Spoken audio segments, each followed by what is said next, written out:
The first thing you need to understand about Marcus Doyle is that nobody laughed at him to his face anymore. They'd learned not to. Not because he ever got angry, Marcus Doyle never got angry, but because of the way he'd look at you afterward, quiet and patient, like a man who had already seen the end of the movie and was waiting for you to catch up. He had 17 binders. That was the number the debrief report settled on, though the actual count was closer to 22 if you included the digital archives, the annotated satellite imagery, and the 3-ring binder he kept in his car that he referred to as the field reference. His apartment smelled like printer ink and black coffee. The walls were papered floor to ceiling, with overlapping timelines, star charts, with handwritten notations in 4 colors of gel pen, and photographs, dozens of photographs of what most people, looking quickly, would call nothing at all. Marcus Doyle called them everything.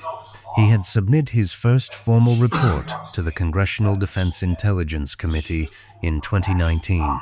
He had submitted it himself, in person, dressed in a blazer he'd ironed the night before, carrying a presentation folder he'd had printed at Office Depot. The staffer who received it had thanked him warmly, and Marcus had driven home and updated his timeline with a new entry: initial disclosure, committee level. Response pending. The response never came. He updated the entry to say response anticipated. He kept going. By 2026, he had 1722 binders, a blog with 43,000 subscribers, a YouTube channel called The Doyle Files, with an animated logo he'd made himself, and a reputation in federal intelligence circles that ranged from colorful to that guy, depending on who you asked. The director of DARPA had once referred to him in a leaked memo as the nation's most thorough amateur. Marcus had framed that memo. He considered it a compliment. He was eating a sandwich in his car outside the Roanoke County Public Library on a Tuesday afternoon when Colonel Adrienne Voss called him. She didn't introduce herself. She said, "Binder 4. The transit corridor maps. How did you calculate the entry vectors?" Marcus put down his sandwich. "Gravitational shadow modeling," he said. "The gap in the Perseid data from 2021. It wasn't a telescope malfunction. Are you recording this?" "Yes." "Good. I've been waiting for someone to call about that."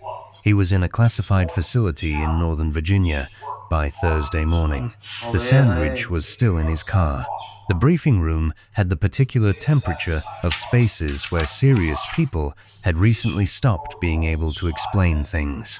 Marcus had spent enough time in libraries and conference halls and low-ceilinged government anterooms to recognize the feeling, the specific quality of silence that settles when the people who are supposed to have answers have run out of them.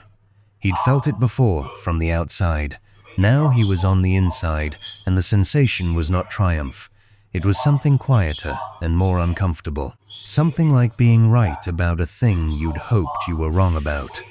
Colonel Voss was shorter than he'd expected. She had the bearing of someone who had not slept in several days and had decided this was simply her life now. She shook his hand once, firmly, and gestured at the table. "We have a situation," she said. "I know," said Marcus. "It's case file 7. The transit corridor that intersects the geosynchronous band at 42 degrees declination. They've been running approach sequences. I documented 17 of them between April and September." The two analysts at the back of the room exchanged a look. Not the look people usually gave Marcus, not the slightly pained, politely dismissive look of people deciding whether to engage with him. This was a different look entirely. The look of people recalibrating. "You documented 17, Voss said carefully. 17 I was certain about. I noted 23 probables in a supplemental appendix. Binder 9, I think, or it might be 10. I can check." He set his field reference on the table. "Can someone tell me what they've actually seen? I've been working from secondary indicators. Electromagnetic scatter, atmospheric ionization anomalies, gravitational tide discrepancies in the ocean monitoring data." He paused. "I requested that ocean data under FOIA in 2022 and was told it didn't exist, which was how I knew it was interesting. Dr. Lena Park, The astrophysicist they'd brought in from Johns Hopkins leaned back in her chair and pressed her fingers to her mouth. She had been brought in 2 days earlier to explain what the monitoring arrays were detecting, and she had spent those 2 days producing increasingly sophisticated explanations for why the data was almost certainly an instrumentation error. She was running out of explanations. The ionization patterns, she said slowly. How did you identify them as artificial? Ratio analysis, said Marcus. He opened the field reference to a tabbed page. The paper was soft from handling, covered in pencil annotations.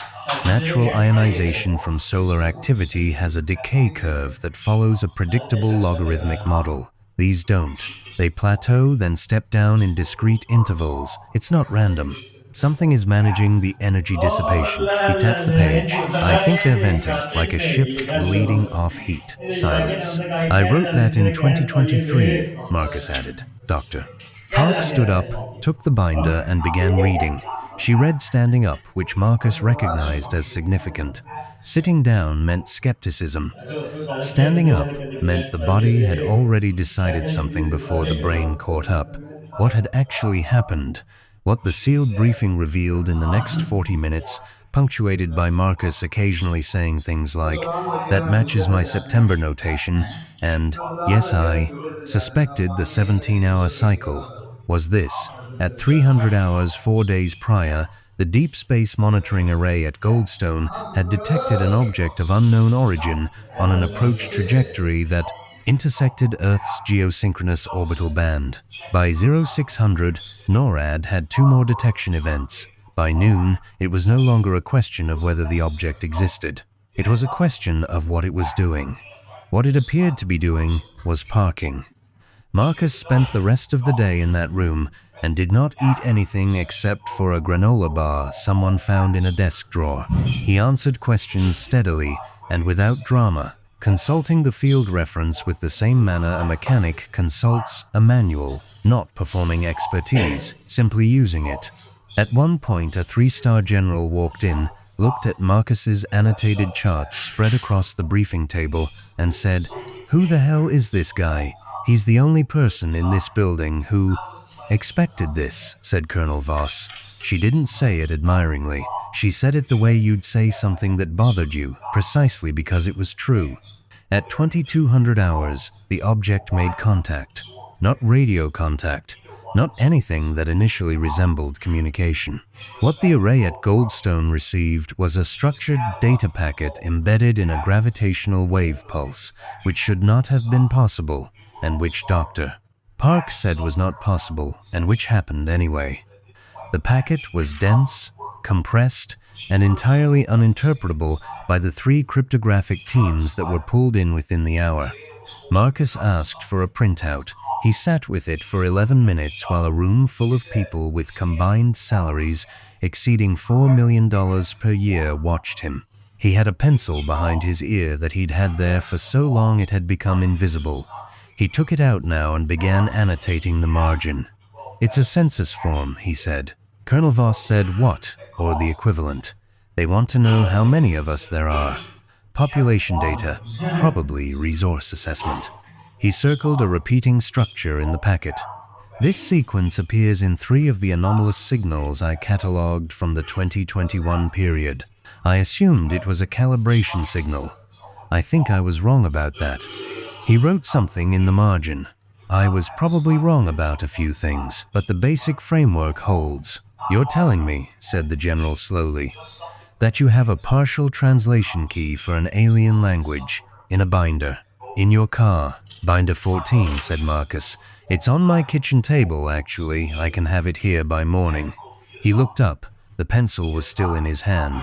"You're going to want to respond.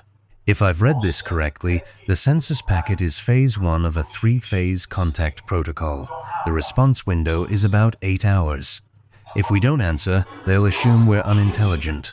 Or hostile," said Dr. Park, who had not put down Binder 9. "Or unintelligent," Marcus repeated, "which, from a tactical standpoint, might be worse." He drove home at midnight. He found binder 14, binder 15, which he'd forgotten to mention, and a supplemental notebook from 2022 he'd labeled long-shot contact protocols, probably overthinking this. He was back in the facility by 0230. They sent a response at 0447. Marcus drafted it. 3 cryptographers, 2 linguists, and Dr. Park argued with him about it for 90 minutes, during which he changed 2 things and stood firm on everything else. His rationale, delivered in the same unhurried tone he used for everything, was so precise and so thoroughly documented with cross-references to the binder system that the linguists eventually stopped, arguing not because they were convinced, but because they had run out of counter-arguments that couldn't be immediately answered by a page number. The response went out. At 0612, the object moved, not toward Earth. The tracking data showed it shifting its orbital position, adjusting, reconfiguring, the gravitational signatures changing in a pattern that Marcus, looking at the real-time feed, recognized from something he'd noted 3 years ago in a supplemental appendix he'd labeled speculative. He found the page in 6 seconds flat. "They're opening a channel," he said. "Not a data channel, a full spectrum transmission. They got the response and they understand we understand." He looked at Colonel Voss. "I didn't expect that. I thought this would take weeks." "Is that good?" she asked. Marcus thought about it. He thought about the 17 binders, the 22, and the years of being thanked warmly and then not heard from, of being that guy, of driving home from congressional offices with his presentation folder and updating his timeline with entries like response, anticipated. He thought about the granola bar. He thought about his mother, who had once said not unkindly that he needed a hobby that wasn't so lonely, and he had said that it wasn't lonely, it was just slow. "Yes," he said, "I think it's good, but I'd like to walk through binders 12 through 15 before we say anything else. There are some things I flagged that I'd rather they not find out about in our second exchange." He put the pencil back behind his ear and opened the field reference to a new page. Outside the narrow windows of the classified facility, the sky was going pink with early dawn, and somewhere in geosynchronous orbit, something vast and patient was waiting to hear what the small, noisy, thoroughly documented species below had to say for itself. Marcus Doyle thought humanity had quite a lot to say. He'd been writing it down for years.